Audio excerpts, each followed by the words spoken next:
reductions in force. This is obviously the last resort, people leaving the agency who don't want to leave. Where do we stand in that area? Well, the 15% reduction plan that we prepared for next year, it really depends on how the General Assembly puts our budget together. If they accept the plan that we proposed and we continue to have some attrition, then I think we'll be in pretty good shape not to have a RIF next year. If we are unable to show the legislature that our proposal is worthy of their support, or they, for other reasons, choose not to fund us in that manner, then I really believe we could be subjected to maybe losing up to 40 people next year. Now, again, some of that could be made up with attrition. And again, a lot of our state funding is focused in certain program areas, and it's not spread around the board. So it's really kind of a wait and see. And I'm hoping that the plan that we have presented will be within reason, in the ballpark for legislative consideration. These are not happy things to be talking about, and no doubt a lot of people are worried here at the agency. What do you tell them? What should folks be doing today, tomorrow, next week, next month to keep things moving forward, to do something positive? Well, I think what we need to do is, and I have said this many times, we need to look at what we provide in the way of service.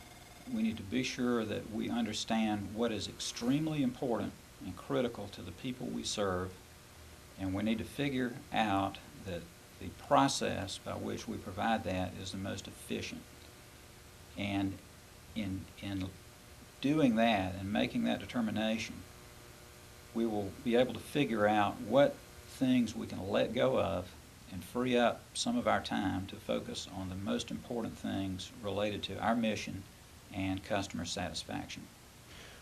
What would you say to someone who's, a young person or in the middle of their career? What type of future do you see for them at the board or in state government when there seems to be so much reduction and cutting going on? Well, I think, government is going to be here. We provide critical services. The board provides critical services. Even if those services were relocated, taken out of the board, there's been discussion of that, put somewhere else. We provide efficient fleet services. We provide, oversight of the surplus property program. We provide a significant, efficient resource in terms of interagency mail. Our buildings, we need a lot more money to maintain our buildings, but we're very efficient with what we have. These are critical services. Technology support, health insurance, the retirement system, all these functions that we provide are critical to the success of the agencies and local governments and even other branches of government that we support. So the kinds of things that we do in terms of a career are going to be there. They're necessary. But I would say this just about the workforce. Nothing we do gets done unless we have people doing it. And that's why it's so important to me in terms of individuals' careers that we keep an emphasis on training, that we have to have professional development, even as we cut budgets. I would hope employees would be able to speak to their supervisors, and the supervisors would learn and understand the kinds of training that our people need to continuously improve our services. And regardless of whether you stay with our agency or you go to some other entity, whether it's public or private, that kind of training will guarantee you a successful career. The General Assembly doesn't come back until next week, but already legislation has been filed again to restructure state government and in particular the board. What are your thoughts about that Is that something that might pass? What do you think about it? Well, I've always said that I don't take a position on restructuring. That is the prerogative of the recommendations of the governor and of the General Assembly. And I think it's important to understand that the functions of the board are regulatory, policy development, and oversight in nature, and administrative support in nature. Regardless of where these functions go, they are necessary for government to be effective and efficient. So I don't know where the debate will go this year, but I think our role needs to continue to be to provide factual information to people who ask about what our programs do and how effective they are.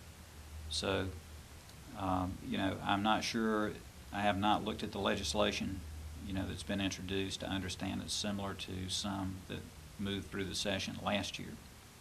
And we are available to provide information to the legislative committees as they deem to hear about it.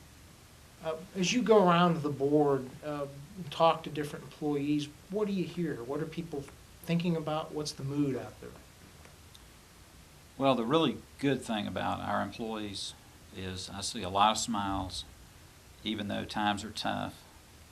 I hope people understand that I'm doing my best and that our senior leadership and supervisors in the agency, we're all doing our best to look out for our people.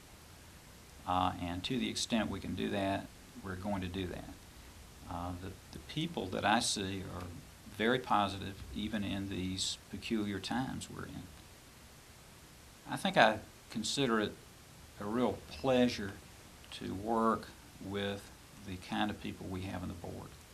I know that everyone is very focused on delivering high quality, highly efficient services to the people that we serve, and the integrity of the employees we have. And it's just my privilege to be able to work with this kind of a workforce. So I guess what I want to say is if everyone just kind of hangs in there and stays customer focused, we are going to work our way through this, and we're going to do it in the least harmful way to our mission and to our employees. And that's our goal.